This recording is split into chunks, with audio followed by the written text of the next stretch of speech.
Okay, whoops, daisy. There's a few things hooking up here. Anyway, morning everyone. It's the 31st of July 2025. One day to go till August, and then it'll be a month till September, and then October and November, and soon enough we'll be in Cape Town. Anyway, some interesting stuff going on with the tracker. I just had a quick peek, and I'm not sure. I think I'm on the wrong format for the screen at the moment. So I'm gonna, while I'm waiting for people to turn up, I'm gonna try and get onto the right one. But I think it's this one here. Yep, that's it. So hopefully that'll work. So everyone's pretty much gone now. Jane and I just left here on our lonesome. The last managers left. Dan got out last night. Dan and Ada went on the same plane, but the plane was delayed for nearly 6 hours. So Ada's lost her connection in America, has to buy a new ticket, which is a bit of a bugger. And Dan's got partway through, all kind of fun. And it seems really quiet now here. Everyone's gone. But anyway, it was a lot of fun, and it's still ongoing. It's just we're now moving into racing mode with the boats out there. And I'm going to talk about. I had a big discovery yesterday. This PLB. I'll tell you a bit of issue. You may have seen it. We put a post up about it, but I just want to show you. I was really surprised about what that whole issue was with the aerial. I was actually. Anyway, I was explaining a safety briefing to another person, and wacko, very much surprising. So it's good to service your equipment, make sure it's all good to go, and we'll see from there. Anyway, I'm going to get straight into the tracker. It's a bit of a toss-up. We used to have like a 1 minute lead-in video clip, and then everyone was complaining, oh, why do you do all that? When they watch the replay, they've got to sit there and do nothing. But the beauty of the 1 inch or 1 minute or 2 minute lead in is it gives people who are hoping to catch this live a chance to sign on. You know, they know it's coming up around about 8 o'clock local time here, or what's that? That's 2000 UTC and so on, and so they can get organised, get their cup of tea, blah blah blah.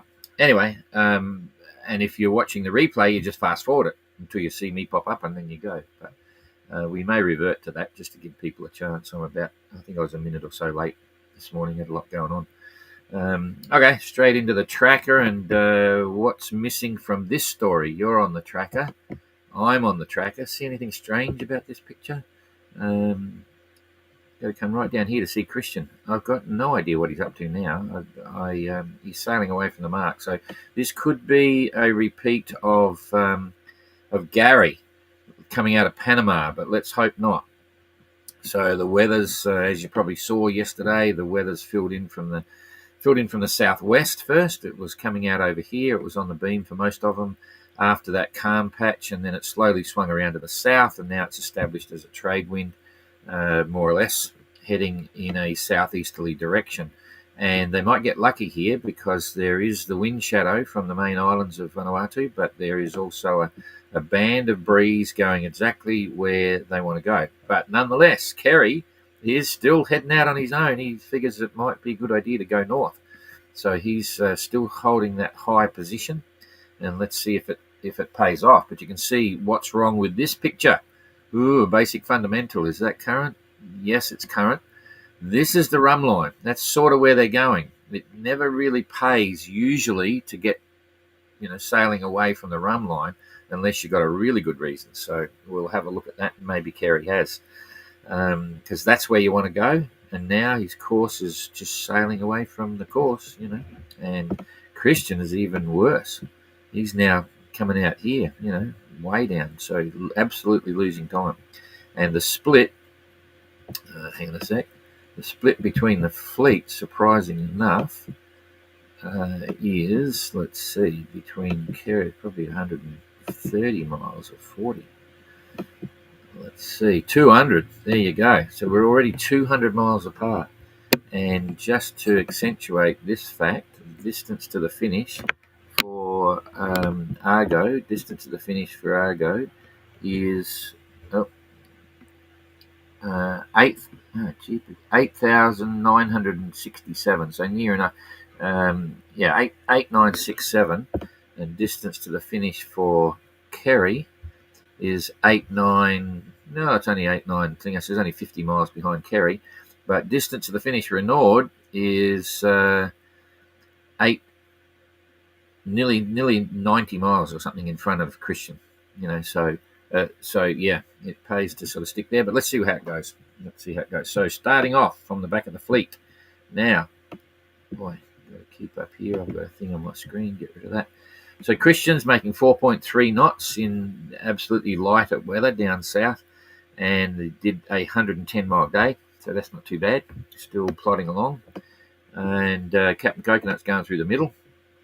That's cool. He's in a soft spot, 4.7, just as a by the way. Ayrton back here is doing 4.8 knots, 116-mile day, lagging behind.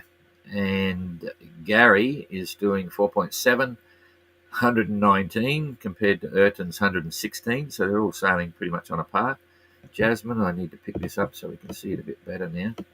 Jasmine's just in front of Adam, and she'd be happy with that, not pushing hard. If you saw the videos yesterday, 5.2 knots, 123-mile day, so she hooted along for someone that said she was relaxed and not going to stress, and that she's done really well there.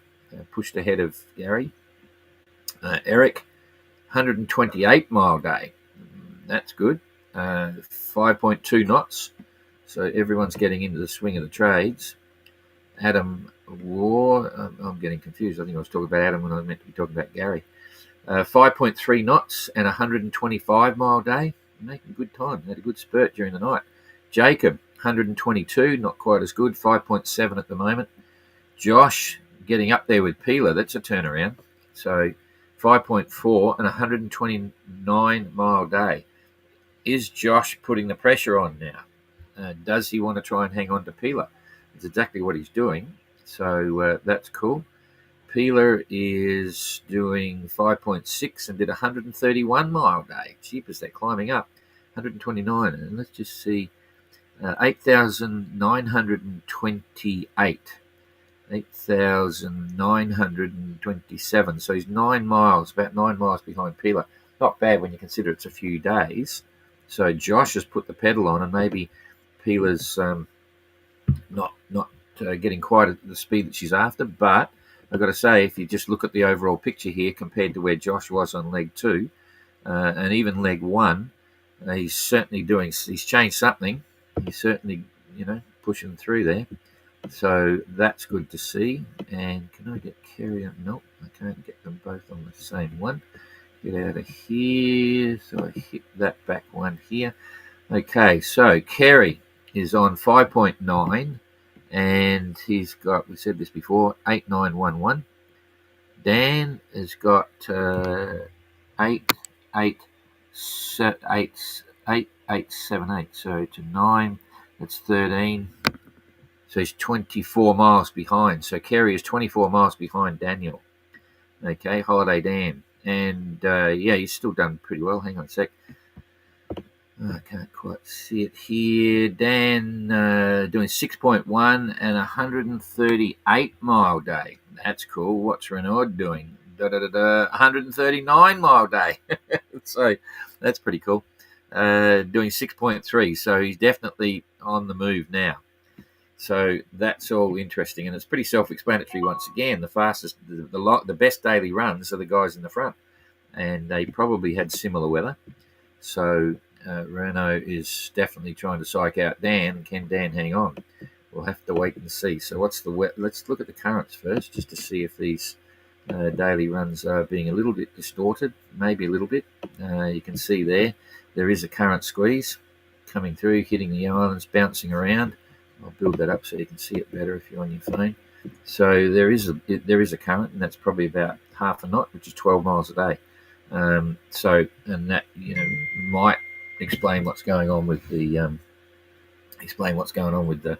slightly higher average speeds. So that's good, and they're getting a bit more current than Kerry. Kerry's in the green up there, so that could explain something as well.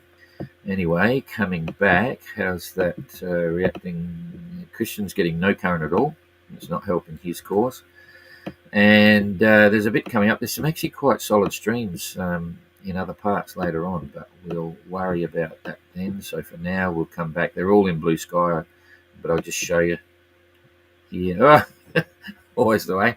Okay, this is blue sky back here, the brownie ones. This is clouds, so they're coming into another batch of clouds there, but it's sort of trade winds. Just a big picture on that. I'm not sure. It could be, yeah, I won't get into it as into what it might be, but I'll just have a look at the pressure. It's impossible to pick. So that's just local cloud. That's fine. Back to the wind. Pick it up a little bit here, and then we'll go through 2 days and see what they've got. Oh, I've got to stay reasonably big so we can get Christian as well. Okay, there it is. Get rid of that one. Rightio. So now we'll just push this through when I hit that. Okay. So coming through every 3 hours now. There's 9 hours. Going quiet for Christian. He's down there, got very little wind. Kerry is going to, maybe that's why he's up there. He's looking good. The others might get a little less. They're running right along the edge of it. But Kerry is going to have more breeze up there. Yep. Whatever happens here, you look at Dan and Renault, they're going to run along this light blue.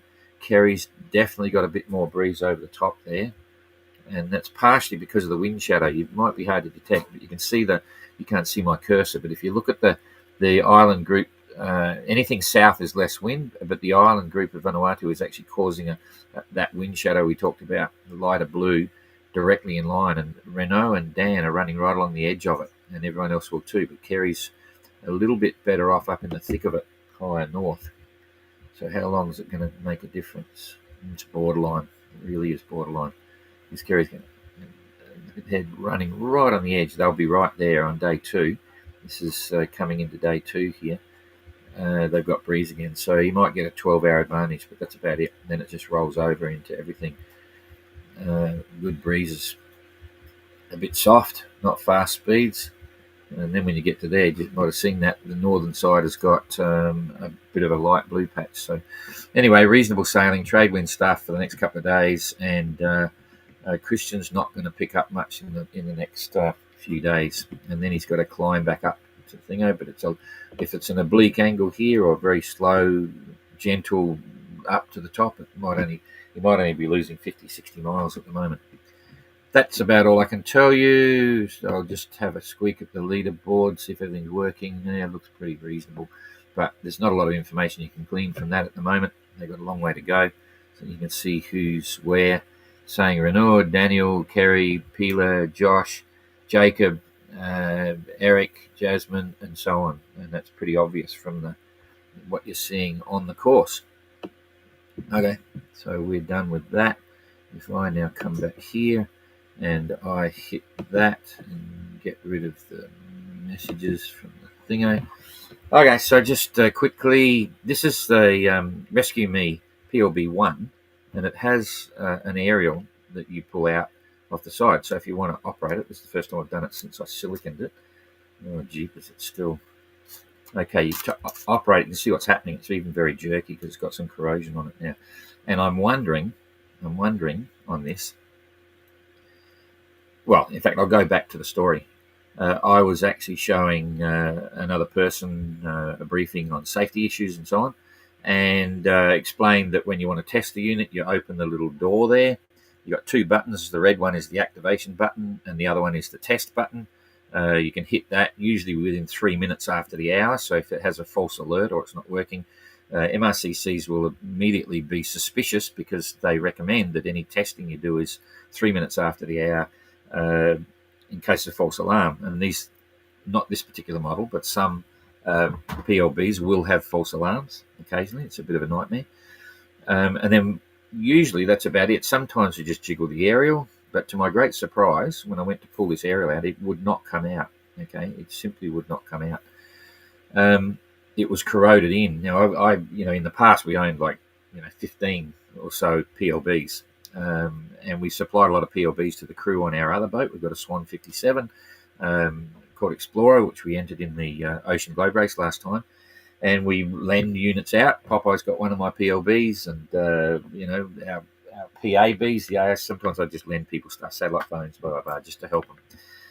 So I'm not sure the history of this one, but I think it was one that did the OGR on Explorer, because we had some sets of safety gear that we actually lent different crew. All the crew usually have their own. So I'm not sure what happened to it, and I'm not sure the last time I attempted to pull the aerial out. It could have been a while. It's about 3 years old. It's got 6 years of battery left in it. But I could not open the antenna. I couldn't pull it out, and I was really shocked. After about 15 minutes trying, I pulled it out, and when we got to the bottom, there was serious corrosion. I've cleaned it all down, and I've just noticed now there's another crack in the aerial just there, and there's a big one down the bottom. So this will become a display unit, I think. And so what I'm getting to is, besides testing this, if you've got one of these, you should actually retract the aerial fully and have a look. And if it's got any sign of anything, just wipe it all down and spray it with silicon spray. I'd use silicon spray rather than silicon oil or anything like that, because you want it to be really thin. But I'm wondering whether there is a retract. There's no spring in there, but it always feels funny. And that's your rewinder. You just wind the little handle there to wind it back in. But that's interesting that it's still a little bit sticky. So I'll try that again. So I just wanted to, we put a post up about it. If you've got these, they're incredibly popular. And I've got to say, these are really good units. We use them all the time, and I'm not knocking the unit. This is a servicing issue for a person. I saw we've had a few people commenting on this in comments and shares. It said 70 shares or something, and I'm saying share the shit out of it just to tip people off. And different experiences. So a lot of people discovered the same thing. Well, not a lot, but a few commenters said, "Holy do, we had the same problem." Others have experienced it before, seen it on their antennas, and trying to keep it serviced. One windsurfer guy made a comment about the whole thing. So this is a servicing issue for the owner of the unit. The units are fantastic. I'm not suggesting they should change anything, but keep an eye on that aerial, because I could not have pulled that out in the water. And if you're involved with our events, you'll know we do some crazy things, like every crew member in the OGR, and there's about 225, they had to show the operation of this blindfolded or with your eyes shut, and using one hand to bring it out, because when most people buy them, put them on their pouch and have them in their jacket, but if you're in a situation at night time and you're in the water, guess what? You can't see, and so you got to memorize it, how to lift the lid, press the button, try and extend the aerial with one hand. You can do it. It's difficult because the other hand might be injured, or you might need to hang on to something or whatever. So we make sure people know how to use their gear rather than just have their gear, and it's surprising, when you say to someone, the EPIRB on your boat, how do you turn it on? They got no idea. So many of them. In fact, I'll show you this. I'll show you something.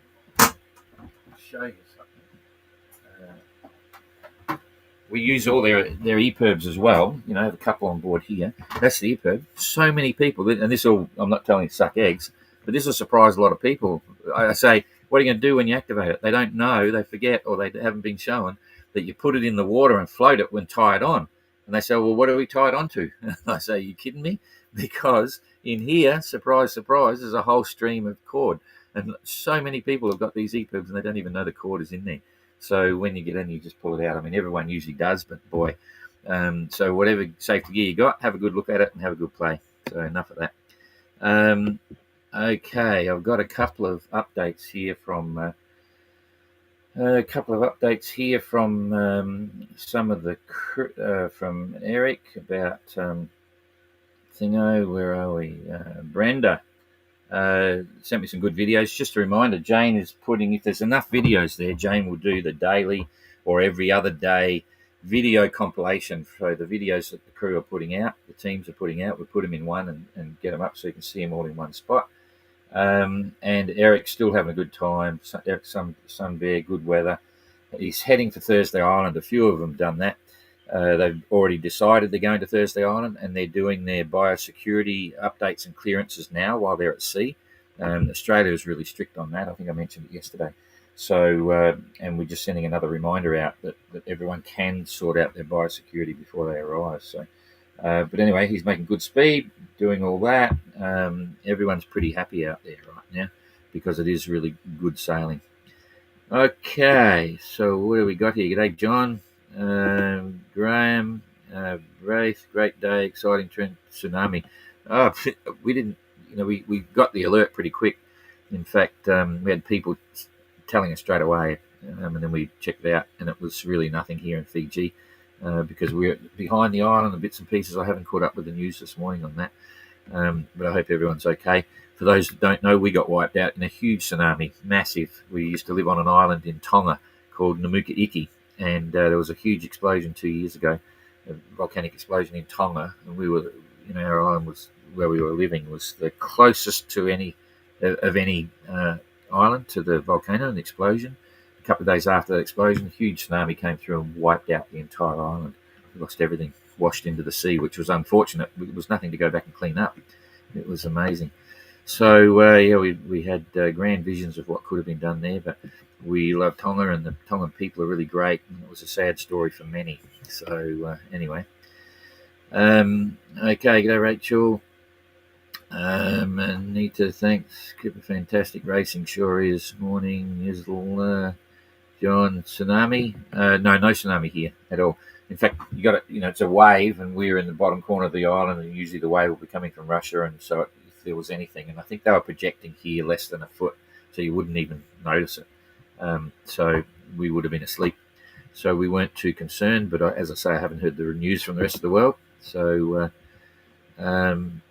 And it'd be great to see the outcome of Kerry and Christian's tactics. Indeed, yeah, I think poor Christian. You probably see he's put a few video updates out about what he's up to, and he had a few issues on board, which you can see there on the video.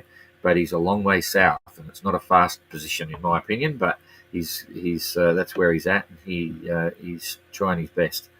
Rachel, will their speeds be affected by the tsunami? No, nothing at all. Tsunami at sea, in fact, you've probably heard the instructions. If you're in port with your boat and there's a tsunami coming, get the hell out of there quick and get to sea, because if you're at sea, it's not a breaking wave when you're out in 1,000-meter deep water. It's just a level up, and so you just go up over the sea, and you don't realise you don't go down as far because you're on top of the body of water, the volume of water that's heading towards the coast and the beach.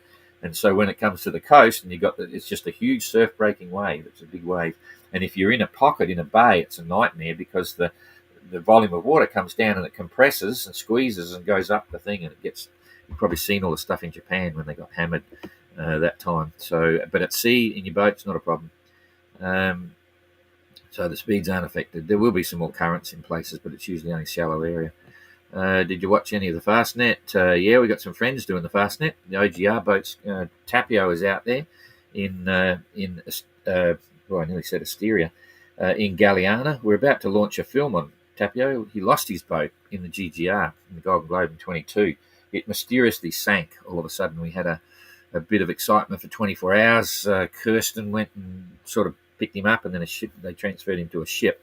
But that story wasn't told in the film that the company that produced it, Fathom Films. She was completely neglected. So we just produced a little film, and we're going to release that. We're supposed to be released this week, but it'll be next week. We've all been really busy now. So keep an eye out for that. And so that was Asteria, his GGR boat. And then Galiana is his Swan 55, beautiful boat. He did the OGR, and he's currently doing a whole series of races. One of them is the Fastnet. And then there's Outlaw, which is another Adelaide entry, and they're in there as well. So having fun. We got a few people we know in there, and they had all sorts of weather. Anyway, John, saw the video post, but haven't had a chance to watch it yet. Yeah, they're meant to be short, but yesterday there was like 15 minutes of videos, so it's 15 minutes that one now. 300-foot depth recommended. Yeah, you got to get out over 300 feet for a tsunami, maybe. Hooly dooly. Okay. I think I'm done. Another one just popped in.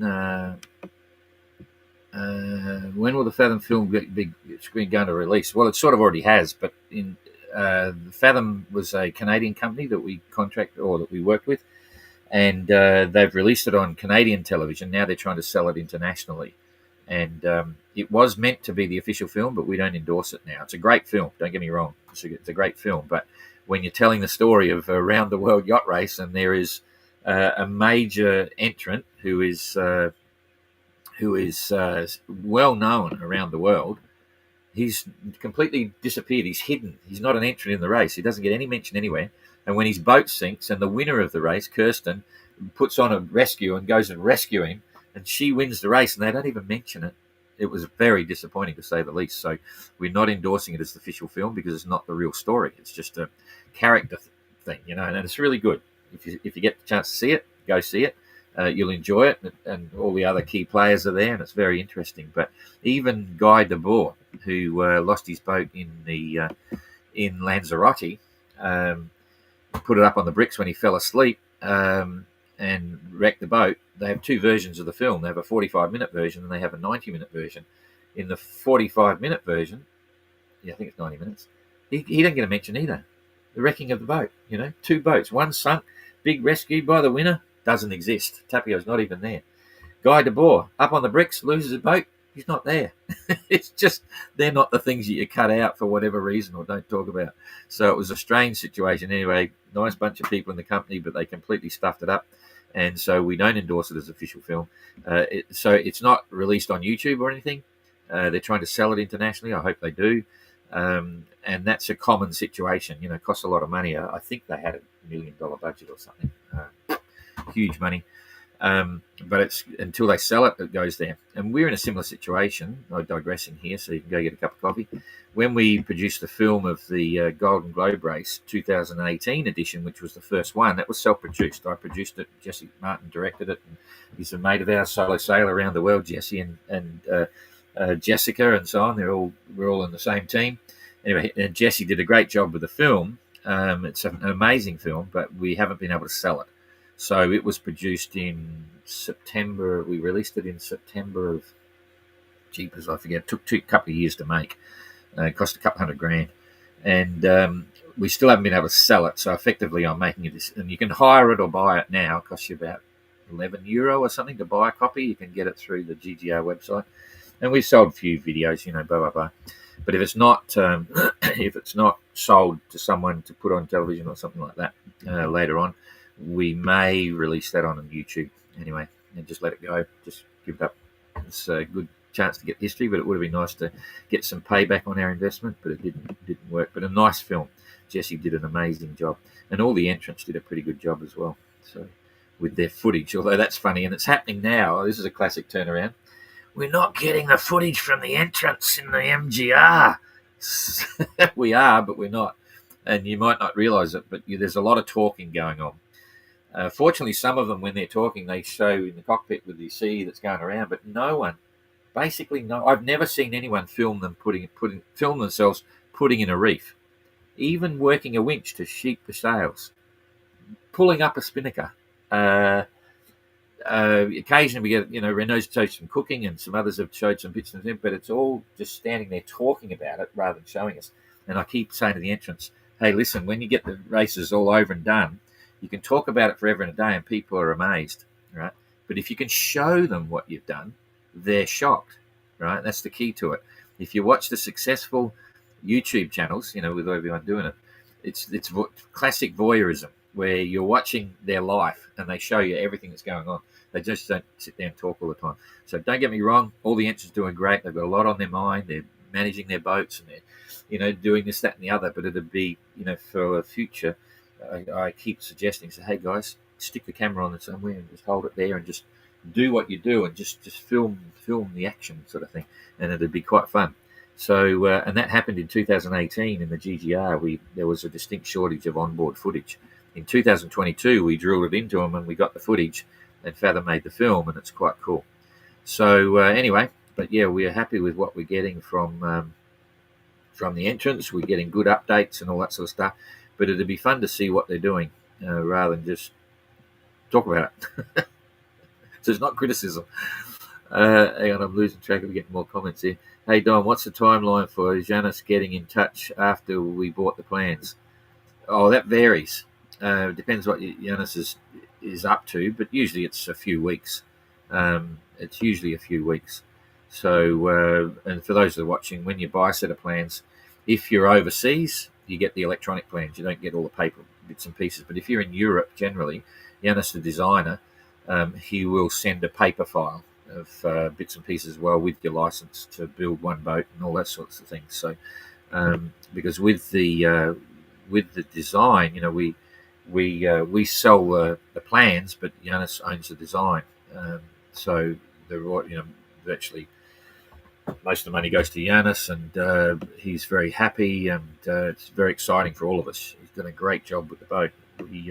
It's an amazing, and I'm always amazed about this. I've never met Yanis. It's all been internet stuff, and we when we're developing all this, was so much online doing stuff, but we've never contacted, never actually physically met. It's quite funny. So usually in a few weeks. You're right. What's the most miles per day that any of the fleet have achieved today? About 161 miles. That was Adam. Did about 160 or 161 mile a day. How strange they do it, not real. How strange they do it, not real. Oh, that's about the film, Fathom Films. Yeah, it was crazy. Fastest average speed, I don't know, 5.6 knots or something. George, I work closely with 16 degrees south with the Christopher race from before their documentary. That's just out of Amazon Prime. Fantastic team, but Clipper management got a bit too involved, in my opinion. It's Clipper do some great inspirational media productions. They really do a good job. I love the whole Clipper thing with Sir Robert Johnson and stuff. The opportunities they give people that have never sailed before to go and do all the training and sail around the world. It's crazy. It's fantastic. And so I think Robin was, because we're quite good friends, and I think he mentioned at one point they put through about 6,000 sailors, sailed them around the world and so on, which is really amazing. And if you want to do that, we're going to enter Explorer, and you'll see everything come up. Our Explorer's just come out of the shed after a brand new, very expensive paint job. The masts are out. We're doing the rig and do work on the engine, electrics, getting ready to get Explorer sailing again, and we'll have crewing opportunities. So if you ever thought about racing around the world as a crew on Swan 57, stand by for the OGR. You'll see that pop up all over the place in a matter of weeks. We've been pretty busy at the moment. But Solent Repairs, I should say that in the UK, they've done an amazing job. I was stunned when I saw the photos of the boat yesterday. Quite a cool looking boat. It's going to be a bit of fun. Okay, 16 says set up with the Ocean Race, and they are called that as Brian was the videographer on board from the Vestas crash. Oh, right, okay. Yeah. They do a good job. So I might do a little class on it. I'm not sure what that is. On filming. Yeah, we do. Don't worry. I'm continually training the skippers. We have sessions on how to do it. Like if you're going to film, don't have the sun behind you because you would be black, right? Get the sun in front of you. Try and do the stuff late in the afternoon or early in the morning. Do 3 lots of sets. Do the wide shot, set you up. Do the mid-range shot. Do the close-up shot. And then if you're going to do a blog, just turn the camera on and keep going. And if it's a short, important one, put 2 cameras out, one this way, one that way. So when you edit it, you put it together. We've been doing this stuff for a long time. And if you haven't seen my solo around the world film, it's on the McIntyre Adventure YouTube channel, and it's called McIntyre Knockdown. And that was I did that in 1990 using an analog Video 8 camera. We had cameras around the boat. You'll see what happens. There's a difference. I mean, I do a lot of talking there, but I also try to capture what's going on and bits and pieces. But the world's moved on since then. That was, 35 years ago. Jeepers. With today's cameras and technology, if you really want to capture something, everything's there. It's fantastic. So as long as you don't drop your camera, and Jacob dropped one, so we gave him another one, and we do a few little things. Good fun. Okay, that's it. Jeepers, we've been here for 33 minutes. I'm out of here. So hopefully we'll see you tomorrow, and we'll keep smiling. So have a good day. See you later. Oop, that's supposed to be the leader.